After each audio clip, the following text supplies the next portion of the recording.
We'd like to bring in our CBS News national security correspondent David Martin at the Pentagon, as well as former Deputy Director of the CIA, Michael Morrell, who's in our Washington bureau. First, let's start with you, David. What is it that you can tell us about this attack?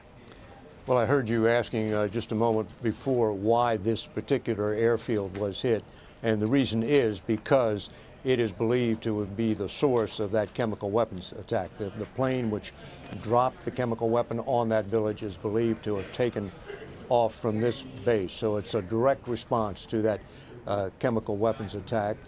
It is a cruise missile strike. A cruise missile is basically an unmanned aircraft. It does not put any air crews at risk. And although the U.S. can certainly handle Syrian air defenses, there are also Russian air defenses now deployed in Syria, and this using cruise missiles would be the option which carried the least risk for Americans.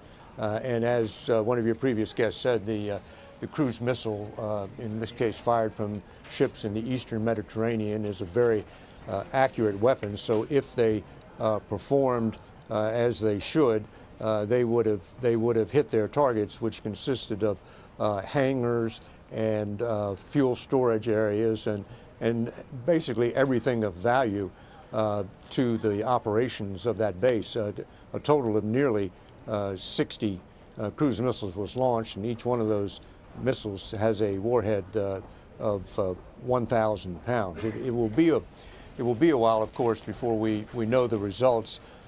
One possible concern that I haven't heard any Pentagon official mention yet is that if this is the location where a chemical weapons attack originated, does that mean there are other chemical weapons stored in bunkers on that base? And if so, were those bunkers hit by U.S. weapons? Now, during the early 2000s, when the U.S. was preparing for airstrikes and the invasion of Iraq, it developed weapons that were specifically intended to strike chemical weapons facilities and use extremely high heat to vaporize the gas. Don't know yet if those kinds of weapons were used in this attack. I want to bring in Mike Morrell, who's also joining us right now. Mike, there are reasons why the Obama administration wasn't more aggressive in Syria. What are those, and why is this coming now?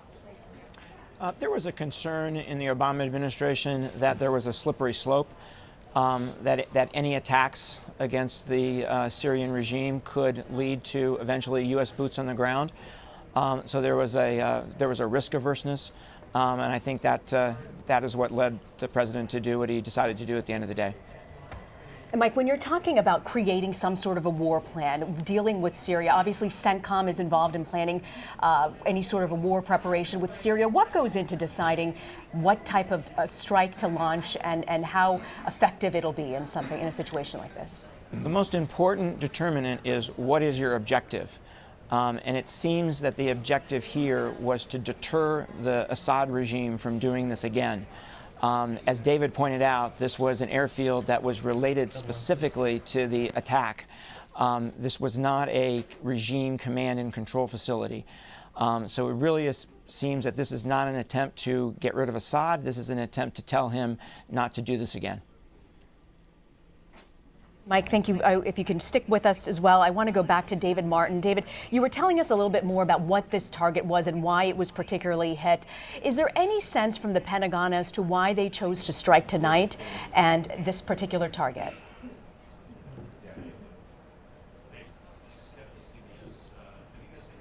When he was a general, now of course he's the Secretary of Defense, he was always frustrated by the hand-wringing in Washington that would go on every time there was a proposal for a retaliation somewhere in the world.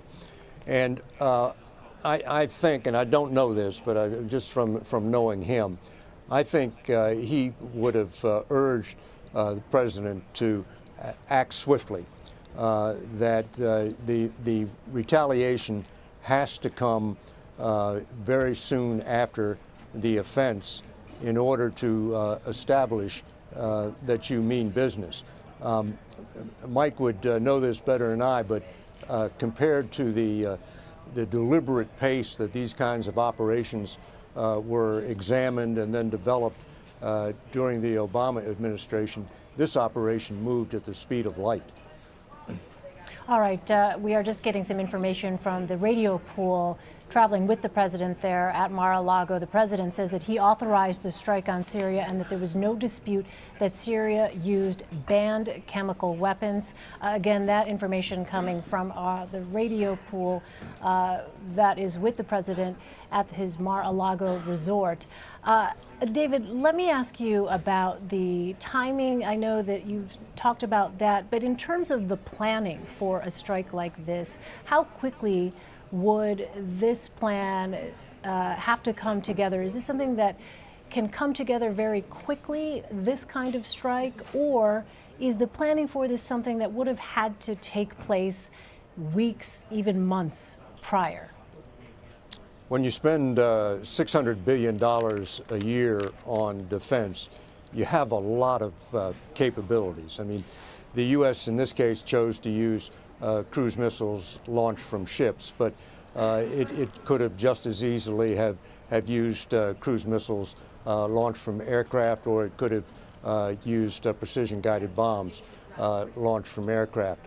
I think in the following days we are probably going to learn that there was a very exciting night in the Mediterranean, because the two ships that were involved in this attack were actually quite some distance from the eastern Mediterranean, from being within range of this airfield. And they had to steam at flank speed for much of the day in order to reach an area from which they could hit this airfield.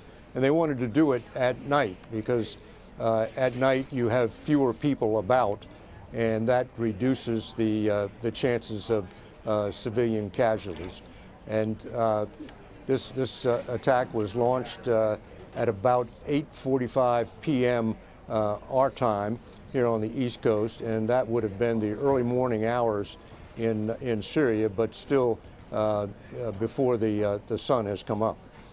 David Martin and Mike Morrell joining us now. Gentlemen, thank you very much for your time.